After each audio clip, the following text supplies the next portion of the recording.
রবিবার সকালের আকাশ মেঘে ঢাকা কালো। বন্ধুরা তোমরা কি আছো? অনেক বেশি ভালো। নমস্কার বন্ধুরা, ওয়াটি.বনগাঁও ইউটিউব চ্যানেলের পক্ষ থেকে আপনাদের সবাইকে স্বাগত জানাই। আশা করি আপনারা সবাই ভালো আছেন। আজ রবিবার একটা সুন্দর একটা জায়গা নিয়ে এসেছি। আজকে দেখতে পাচ্ছেন যে রেল লাইন যেটা আছে এটা হচ্ছে প্রেম ব্রিজ। আজকে সেই বিষয়ে একটা ব্লগ। আর রবিবারের আকাশ মেঘে কালো করেছে, বৃষ্টি হচ্ছে অল্প পরিমাণে, খুব একটা প্রচণ্ড গরম। তা বন্ধুরা, অন্যান্য দিনের মতো আরেকটি নতুন ব্লগ নিয়ে এসেছি। এটা হচ্ছে প্রেম ব্রিজ, ইয়ং বন্ধুদের একটা পছন্দের জায়গা। সেই প্রেম ব্রিজে আজকে আমি নিয়ে এসেছি ওয়াটি.বনগাঁও ইউটিউব চ্যানেলে। আশা করব বন্ধুরা ভিডিওটা আপনাদের সবারই ভালো লাগবে। আর চারিদিকে আছে মাঠঘাট, দেখে মনে হয় বন জঙ্গলে ভরা, কিন্তু এইসব জায়গায় কিন্তু রাস্তা আছে, সব যাওয়ার রাস্তা আছে, আমি সব বলে দেবো। তা টেনশান আছে যে এই মুহূর্তে বৃষ্টি না চলে আসে, কারণ এখান থেকে বাড়িঘর একটু দূরে দূরে আছে। তা আপনারা কেমন আছেন? অবশ্যই ভালো আছেন।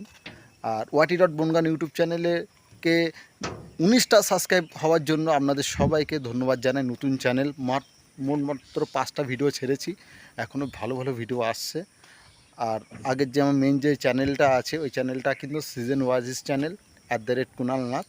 ওই চ্যানেলটা কিন্তু আপনারা আশীর্বাদ করবেন, পাশে থাকবেন। ওটা কিন্তু সব সময় কিন্তু আসবো না, ওটা সিজন অনুযায়ী আসবো। সামনে কিন্তু পেকটাপোলে মনসা পুজো আছে, সেটাও তুলে ধরবো শ্রাবণ মাসে সংক্রান্তিতে, ওটা তুলে ধরবো ওই চ্যানেলে। কিন্তু এই চ্যানেলটা কিন্তু সম্পূর্ণ ব্লগের চ্যানেল। এখানে কিন্তু কোনো রকম দুর্গা পুজো, কালী পুজো, কোনো রকম অনুষ্ঠান পাবেন না। সম্পূর্ণ একটা হচ্ছে ব্লগের চ্যানেল। আশা করি ভিডিওটা সবাই ভালো লাগবে। আচ্ছা, এবারে আমি বলে দিই, আপনি যদি এই রেল লাইন বরাবর চলে যান, এই রেল লাইন বরাবর চলে গেলে আপনি পাবেন পেকটাপোল স্টেশন, পেকটাপোল বর্ডার, ছয়ঘরিয়া, আচ্ছা, তারপরে জয়ন্তপুর, ফিরোজপুর পাবেন। আচ্ছা, এই সাইডটা যদি আসেন, মানে দেখতে পাচ্ছেন এই সাইডটা কিন্তু পাবে শিমুলতলা 17 নম্বর ওয়ার্ড, ভবানীপুর মঠ পড়বে। আর আপনি যদি এই সাইডটায় যান, মানে এই দিকটা যেটা আমি হাতে দেখাচ্ছি, এটা কিন্তু আমরা সবাই জানেন মায়ের মন্দির, সাতবাই কালীতলা, রামনগর রোড। আচ্ছা, তারপরে হচ্ছে কালিয়ানী মন্দির, মায়ের মন্দির আছে, ব্রিজ আছে।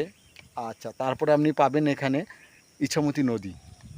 আচ্ছা, এই সাইডটা যদি যান, এই সাইডটা মানে আমি হাতটা দেখাচ্ছি, এই সাইডটা যদি আপনি যান, এই সাইডটা আপনি পাবেন কালিয়ানি পাবেন। তারপরে হচ্ছে আপনার, তারপরে হবে বাংলাদেশ, অর্থাৎ সাতক্ষীরা জেলা শুরু হচ্ছে, এটা এই সাইডে পাবেন। আর এই এমন একটা মনোরম শান্ত পরিবেশ যারা ভালোবাসেন তাদের দিক থেকে এই জায়গাটা খুব ভালো জায়গা। এটা হচ্ছে প্রেম ব্রিজ। এর আগে একটা ভিডিও করেছিলাম ওই চ্যানেলে, কিন্তু আবার নতুন করে করছি। আশা করবো এই ভিডিওটা আপনাদের ভালো লাগবে। আর চারিদিকে দেখবেন শুধু পাট লাগিয়েছে, এগুলো হচ্ছে পাট। জলের অভাবে, দেখুন জলের অভাবে কিন্তু সেই যতটা পরিমাণ বৃষ্টির দরকার, কিন্তু সেই বৃষ্টি কিন্তু হয়নি। আর এদিকে পাট, ওইদিকে হচ্ছে পটল করেছে, ওই ছোটো যে মাচা মাচা দেখতে পাচ্ছেন তো, এগুলো হচ্ছে পটল করেছে। আর ওই সাইডটা পুরো কলা গাছ দিয়ে ভর্তি করা আছে, মানে কলা গাছ লাগিয়েছে এই সাইডটা। কিন্তু মনে রাখতে হবে সন্ধেবেলার সময় বা যত তাড়াতাড়ি পারবেন এখান থেকে যাওয়ার চেষ্টা করবেন, কারণ এখানে মশার উপদ্রব খুব, এবং শিয়াল অত্যাচার, প্রচণ্ড অত্যাচার আছে শিয়াল, ঠিক আছে। আর আর এই সাইডটা আমি দেখাবো এই রেল লাইনটা। কিন্তু এখন বর্তমান বাংলাদেশে যে অশান্তি চলছে তার জন্য কিন্তু বন্ধন এক্সপ্রেস কিন্তু বন্ধ আছে, বাংলাদেশের সাথে লেনদেন সব কিছু বন্ধ আছে এই মুহূর্তে কিন্তু গাড়ি চলাচল বন্ধ আছে। আজকে রবিবার, বন্ধন এক্সপ্রেস বাংলাদেশের দিকে যায়, সেটা কিন্তু বন্ধ আছে। আর মানে যেটা আপনার 9:30টার মধ্যে, মানে আমাদের বনগাঁ স্টেশন থেকে 9:30টার মধ্যে যেটা বাংলাদেশ পেকটাপোলের দিকে, সেটা কিন্তু বন্ধ আছে, কারণ বাংলাদেশে একটা সাম্প্রদায়িক একটা অশান্তি চলছে। আপনারা যারা বাংলাদেশ থেকে আমার এই ভিডিও দেখছেন অবশ্যই সাবধানে থাকবেন। সমস্ত ভারতীয়রা আছেন, একটু সাবধানে থাকবেন। প্রয়োজন ছাড়া ঘরের বাইরে বেরোবেন না, যতটা পারবেন নিজেকে সেফটি রাখার চেষ্টা করবেন। আর আর এটা হচ্ছে প্রেম ব্রিজ। এখানে কিন্তু আপনি আপনার প্রিয় মানুষকে নিয়ে মানে সময় কাটাতে পারবেন, সেই প্রেম ব্রিজ। এটা হচ্ছে সাতবাই কালীতলা দিয়ে দক্ষিণ দিকে আপনার আসতে হবে, অর্থাৎ পেকটাপোলের দিকে। আর আপনি যদি এখান থেকে যদি হেঁটে যান তাহলে 1 ঘন্টা 40 মিনিট লাগবে কিন্তু আপনার পেকটাপোল স্টেশন, 1 ঘন্টা যদি আপনি পায়ে হেঁটে যান। আর এই দিকে গেলে কিন্তু আপনার অটো টোটো যা কিছু আপনি পাবেন, চলে যেতে পারবেন। এটা শিমুলতলার রাস্তা পড়েছে, চলে যেতে পারবেন। তা সুন্দর মনোরম শান্ত পরিবেশ। এখানে যদি মনে করেন আপনি রিলস বানাতে চান, রিলস বানাতে পারবেন, যদি শুটিং করতে চান শুটিং করতে পারবেন। টোটালটা হচ্ছে এখানে মাঠঘাটে ভরা মনোরম শান্ত পরিবেশ। কিন্তু সন্ধ্যেবেলা এখানে শিয়ালের অত্যাচার খুব হয়। এটা একটা টাউন না, এটা হচ্ছে পঞ্চায়েত এলাকা, ছয়ঘরিয়া গ্রাম পঞ্চায়েতের মধ্যে এই এলাকাটা পড়ে এবং থানা পেট্টাপুর। বেশি দূর নয়, এখান থেকে হেঁটে গেলে আপনার 1 ঘন্টা 40 মিনিট লাগবে। আর এই পর্যন্ত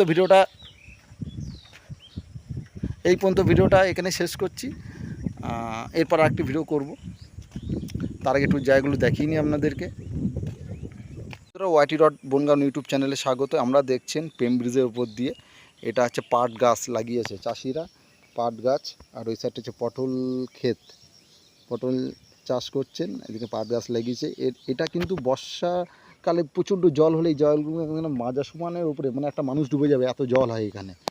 আর এই সাইডটা হচ্ছে সম্পূর্ণ দেখে মনে হচ্ছে পুরো বন জঙ্গলে ভরা। আপনি আসলে এখানেও আসতে পারবেন। কিছু দূরে একটা আমার ক্যাপেবল একটা রেস্টুরেন্ট হয়েছে, ওখানেও আপনি খাওয়া দাওয়া করতে পারেন, কোনো চিন্তা নেই যারা বাইরের খাবার খেতে ভালোবাসেন। আচ্ছা, তারপরে আমি এই সাইডটা দেখাই।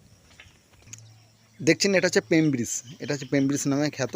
এখানে ইয়ং জেনারেশন নাম দিয়েছে পেম ব্রিজ। মনোরম শান্ত পরিবেশ, আপনি আপনার প্রিয়জনকে নিয়ে সেখানে বসতে পারেন, কোনো অসুবিধা নেই।